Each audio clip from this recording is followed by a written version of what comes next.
नमस्कार, बिहार मिथिला न्यूज में आपका स्वागत है। मैं हूं मनोज। देखिए, शराब बंदी को लेकर के इस बार चुनाव में यह मुद्दा गंभीरता से उठने लगा है।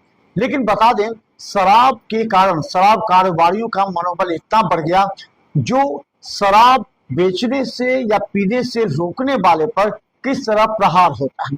दरभंगा के बहादुरपुर थाना के डरहार में ऐसे ही एक व्यक्ति की नृशंस रूप से हत्या कर दी गई, जिसे दरभंगा डीएमसीएच में भर्ती कराया गया था। पूरे डॉक्टरों की टीम ने उसे बचाने का प्रयास किया, अंत उसे नहीं बचा पाया। उसकी मौत हो गई, शव पोस्टमार्टम में पहुंचा।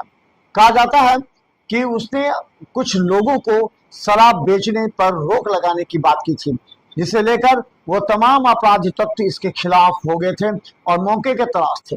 मौके का इंतजार करते हुए उन लोगों ने पूरी तरह पिटाई की। पिटाई करके सर पर ज्यादा वार किया, जिससे उसकी गंभीर अवस्था में मौत हो गई। हालांकि बहादुरपुर थाना ने 3 लोगों को इस संबंध में पूछताछ के लिए उठाया है, लेकिन परिवार के लोग डरहार में इस बात को लेकर के आक्रोश है और नीतीश सरकार से सवाल पूछ रही है कि आखिर ऐसी क्या शराबबंदी है, क्या लोग शराब पीने वाले को या शराब बेचने वाले को रोक नहीं लगा सकती है, उसे मना नहीं कर सकता है। अगर करेगा तो क्या उसकी सजा मौत होगी? ये बात नीतीश सरकार, जिला प्रशासन और जिला पुलिस को गंभीरता से सोचना चाहिए।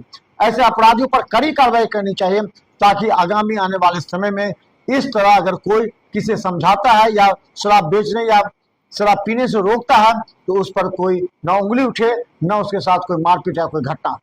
पुलिस को इसमें काफी गंभीरता से काम करने की आवश्यकता है, वरना सरकार और प्रशासन पर उंगलियां उठेंगी।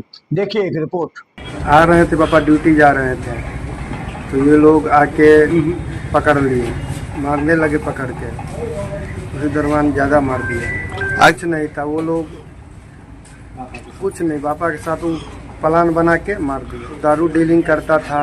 ये हुई ना, ठीक है, उसको झगड़ा हो रहा था पहले से। हम कोचिंग से आए ना, तो देखे हैं जो मतलब वो सब गोविंद को पापा को मार रहे थे, तो हम रुक के मतलब गए ना छुड़ाने के लिए। तो वो सब मतलब उधर से ईंटा और बांस लेके आया, कोदारी का बेट, और एक बांस कोदारी का बेट और एक ईंटा से मारने लगा और मार के वहाँ से भाग गया।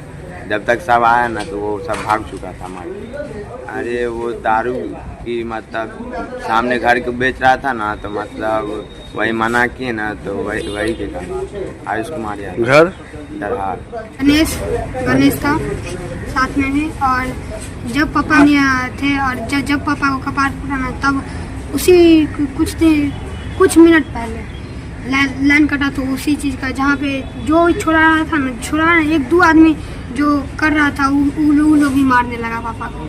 चलिए ऐसा नाखून क्या नाम हुआ बेटा? गोविंद कुमार यादव। जानकारी है, जब होली में एक बार हल्ला हुआ था, तो उनको बराबर हमारे ननद थी, वो उनकी माँ हमको ननद थी। हम उनके पास जाते थे, उसके बगल में 3-4 घर पासमान है। नहीं, उसके बगल में पाजरा में है पासमान, उसके पाजरा में पासमान है, आगे में ही पासमान। वहाँ पर बराबर उनको कचरा फेंक देते थे, तो उसके बाद दारू बेचते थे। उनके लिए हमारे जब तक ननद रही, ननद हमको नहीं चलने देती है, उसको उन लोग को नहीं चलने देती। जब ननद मर गई है, उसके बाद वहाँ पर मेरा भगना बोला कि आज हमको फंसा दो, तुम लोग यहाँ पर दारू बेचने के लिए आ रहे हो, मेरा बच्चा लोग पढ़ता है, इसको इन लोग को भी खराब होगा, इसलिए मैं यहाँ पर दारू नहीं बेचने दूंगा। इसको सनत थाना में एंट्री कर दिए। इसी के लिए उन्होंने कुछ दिन बाद उनको मार दिया गया है।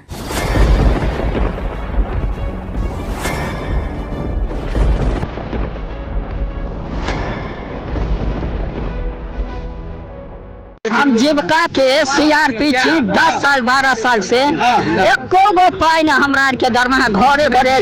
संदेश देता है कि या प्रशासनिक अधिकारी से तरह से एक्टिव नहीं है, या फिर नीतीश सरकार कंट्रोल नहीं कर पा रही है। ये सरकार में कमी है, जो सर सरकार जो कंट्रोल नहीं कर पाती है सर, बाकी जो भी है सब एक ही तरह। मनोज बाबू, आप फटे दूध से छाली निकालने वाले लोग हैं, ब्रेकिंग न्यूज के मास्टर हैं।